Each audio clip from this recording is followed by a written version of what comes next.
They laughed when he walked into the courtroom, still wearing his faded janitor uniform. The school board's lawyer smirked, flipping through his leather briefcase. Parents whispered behind their manicured hands.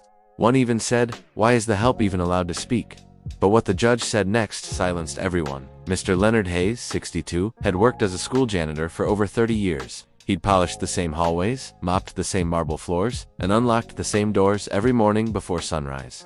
But when a burst pipe flooded the lower level of Western Prep, destroying expensive tech equipment and historical documents, the school needed someone to blame. Leonard was that someone. Despite reporting the leak 2 weeks prior, and again 3 days before the incident, no repairs were made. Yet somehow, he was accused of negligence, fired without severance, and sued for damages. He hadn't stepped into a courtroom since he served jury duty in his 20s. But today, Leonard came prepared, not in a suit, but in his work boots and faded blue uniform, name patch and all. He didn't wear it to make a statement. He wore it because it was the only thing he owned that still fit from better days. And maybe deep down, he hoped it would remind people who he really was. Across the aisle sat Principal Whitmore and 2 board members, smug in their designer ties and silk scarves, clearly expecting a quick ruling in their favor.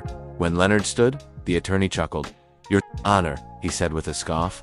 "Mr. Hayes has no legal representation, no formal education beyond high school, and no evidence to defend himself."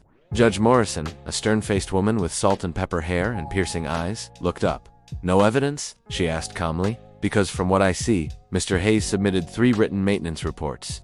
All signed and time-stamped, all ignored." The attorney froze. A ripple moved through the courtroom. The judge continued. "He also submitted statements from 5 teachers and a student who witnessed him warn the administration, including an email from the vice principal dated the day before the flood, confirming the leak." Silence. Judge Morrison looked at Leonard. "Mr. Hayes, do you know why this matters?" Leonard cleared his throat. "Ma'am, I just wanted the kids to have a safe school. That's all I ever wanted." Then she turned to the school's attorney. "This man served your school longer than any board member in this room. He came early, stayed late, and clearly tried to prevent this damage. And this is how you repay him." Principal Whitmore shrank in his seat. "This court finds the school board liable for wrongful termination and defamation. Mr. Hayes is to be reinstated, immediately with full back pay and damages." Then she paused. "And I recommend every member of this board spend 1 full week shadowing Mr. Hayes to understand what true service looks like." Gasps echoed. Parents looked down at their phones. The lawyer tried to speak but thought better of it. As the courtroom emptied, a teenage girl with a headscarf approached Leonard.